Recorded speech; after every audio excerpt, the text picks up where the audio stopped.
everybody, Angie B. Today's vlog, according to the poll everyone voted on yesterday, is Disney-fied fairy tales. It's kind of a broad topic because, Disney, you've got how many movies to cover? But I'm going to try my hardest to touch on some of my favorites and my least favorites in the Disney adaptations.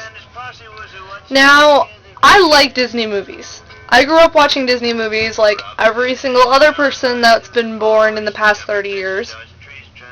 And I've always been fond of Disney because, really nice animation, lots of funny characters, great songs. I love Disney.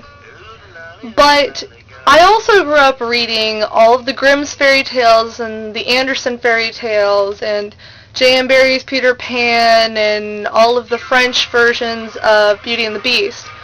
So I also grew up reading the original source material that all of these movies were based on. And I came to realize that Disney really dropped the ball in a lot of ways when it came to adapting these fairy tales. Now I understand that they wanted to make the stories as family-friendly and clean and wholesome and bouncy and fun and happy as they could.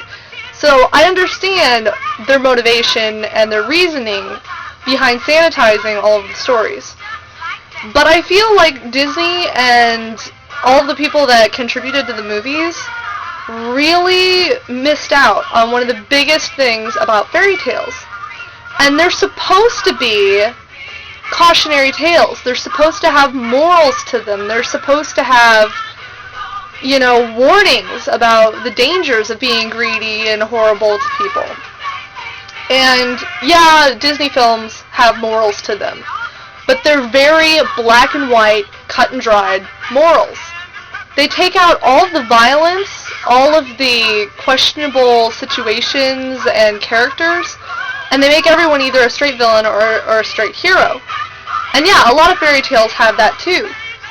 But when you look at stories like Cinderella and the original Snow White, where there was so much blood and sexual undertones, it kind of doesn't sit well with me that they sanitized it so much, because I feel like they took a lot of the heart and the real energy and passion that were in the original fairy tales when they made them into these cookie-cutter, clean, saran-wrapped stories. And I think one of my biggest issues with the early Disney films is that all of the Disney princesses, all of the heroines, were so passive-aggressive and so... they just weren't real role models, okay? And with the more recent Disney films, from about Beauty and the Beast onwards, I'm really glad that they took the movies in a different direction and that they made the Disney princesses more proactive. Because when you look at the classic films like Snow White and Sleeping Beauty and Cinderella, the source material, they didn't really have feminist messages in them either. So I understand why early Disney films reflected that, and why early Disney films made in the 60s and the 70s and all of that, of course they're going to have, patriarchal stereotypes in them. But it kind of bothers me where I am now, looking back at these movies and realizing that whole generations of girls grew up watching these and, playing pretend and, oh, I'm Princess Aurora or I'm Cinderella or I'm Snow White or whatever.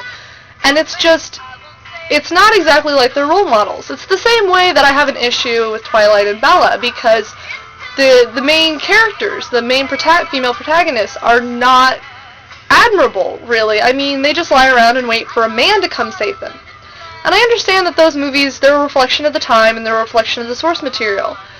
I'm not, saying that they should have made them more feminist. I'm just saying that I'm glad that nowadays, since feminism became more of a movement and since women started demanding to see more, heroic heroines and more proactive characters, I'm glad that Disney has taken it in that direction, and ever since Belle, I think, was the first princess, really, in Beauty and the Beast, which was 92 or 93, I believe, which also happens to be my favorite Disney movie.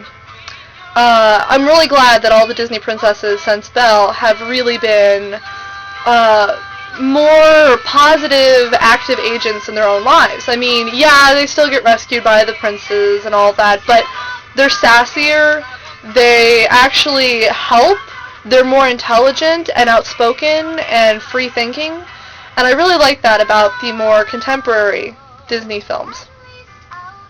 And I have to say, when it comes to like the literary adaptation ones, like Peter Pan and stuff, I think that they really suffer the same way that the early films suffered, in that they try to sanitize them too much.